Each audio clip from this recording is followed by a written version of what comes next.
surprise, Tiger Cubs. This week we have a bonus episode. I'll be filling in for Roman. But this bonus week... I say we roll sports first. Sounds awesome.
Next up, we don't have a segment, but we have some announcements.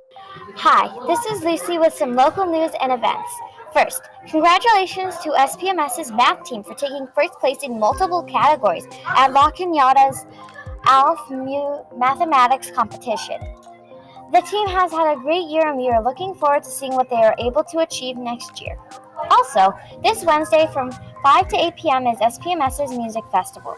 Food and snacks will be available for purchase in the quad, or you can bring your own and picnic outside.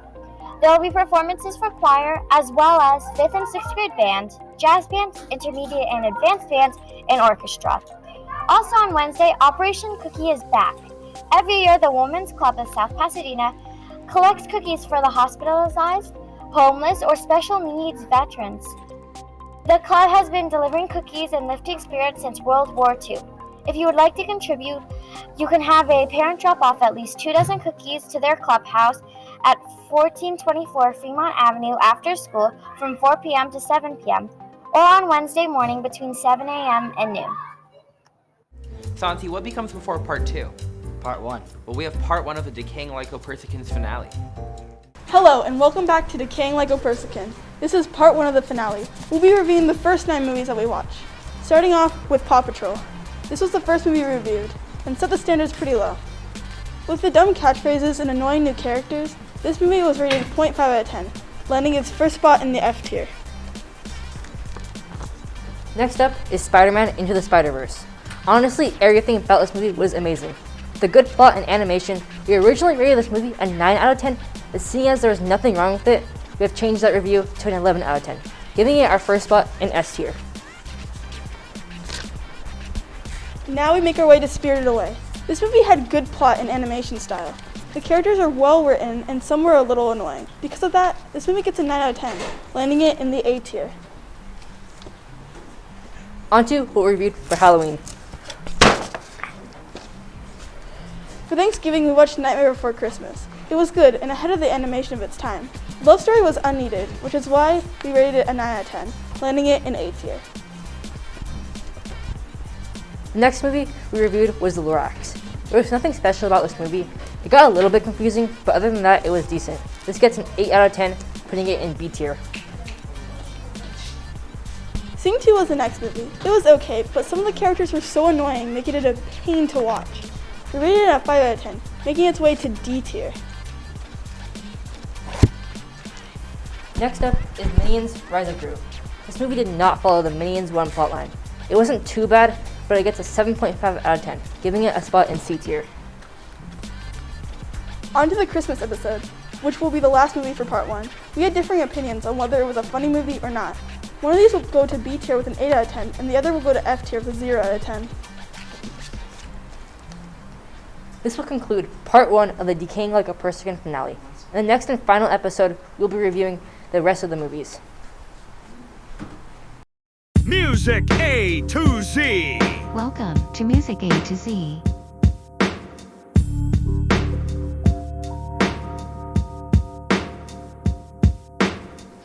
What's up, Tiger Cubs? Welcome back to another episode of Music A to Z.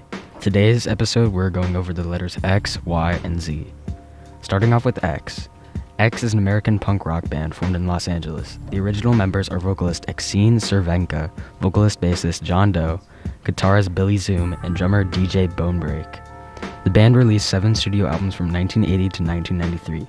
After a period of inactivity during the mid to late 1990s, X reunited in the early 2000s and continues to tour as of 2022. The Yeah Yeah Yeahs are an American indie rock band formed in New York City in 2000. The group is composed of vocalist and pianist Karen O, guitarist and keyboardist Nick Zinner, and drummer Brian Chase. They are complemented in live performances by second guitarist David Pajo, who joined as a touring member in 2009 and replaced by Ahmad Wasif, who had previously held the role.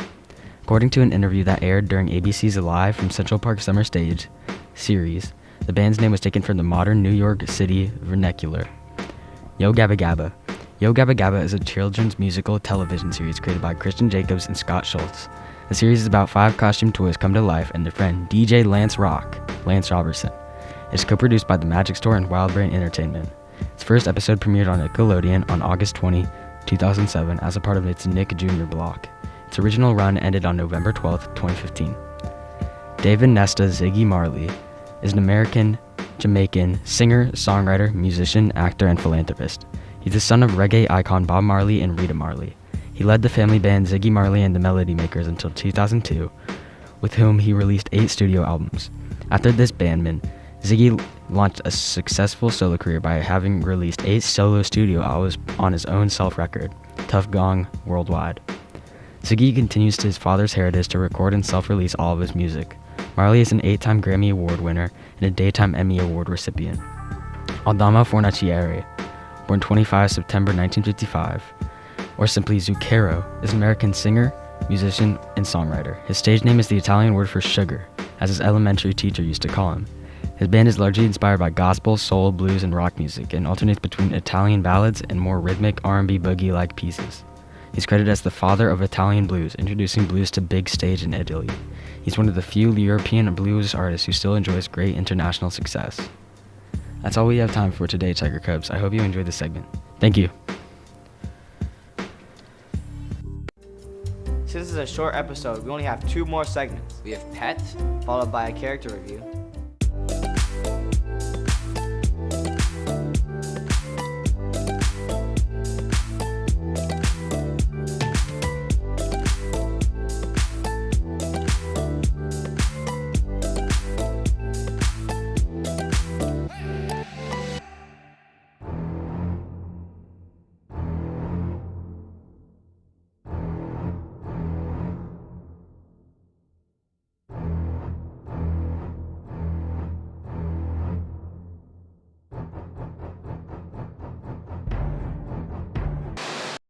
Hello there, my name is Roman Camarda, and in this series, I'm going to go in-depth on both the real and fantastical characters and people. Whether they be South-Pass heroes or world heroes, real or fake, you'll find them here. Welcome back. Oh, sorry. Joker just turned on the laughing gas, because this week we're reviewing every single live-action Joker to hit the big screen, from Cesar Romero to Heath Ledger. First up, we have Cesar Romero's Joker from the 1966 Batman film.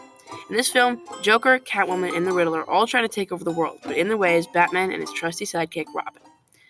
Next is Jack Nicholson's Joker from the 1989 Batman film. Jack appears as a mobster who, after falling into a pit of acid during a fight with Batman, is driven insane with his new appearance. With his bleached skin and green-dyed hair, he rebrands himself as the Joker, and his goal is to take over Gotham and to kill Batman. After that was Heath Ledger, arguably the best out of all of them, in the 2008 movie The Dark Knight. He's a mental patient who, in the words of Alfred, "Some men just want to watch the world burn." He's a man who's beyond determined to prove that everyone can become a villain, hence the quote, You either die a hero, or you live long enough to see yourself become the villain. Finally is Joaquin Phoenix from the 2019 film Joker. Jack Oswald White is a man who is not well. He's a disorder where he laughs uncontrollably, and he's been abused and ironically laughed at his whole life. There's no hope for Jack as his stand-up career is failing, and he lives in a city that helps the rich and leaves the poor on the streets to fend for themselves. Jack and many others are fed up with his life, and by putting on a facade known as the Joker, he starts an uprising in the lower-class community of Gotham. He becomes a beacon of hope, a rebel of sorts. However, he definitely isn't a hero. I won't spoil anything, but let's just say the Joker is still the Joker. Next, we have Jared Leto's Joker. And that's all we have for this week. See you for the finale. That's all for the bonus episode. See you on Monday, and sayonara, Tiger Cubs.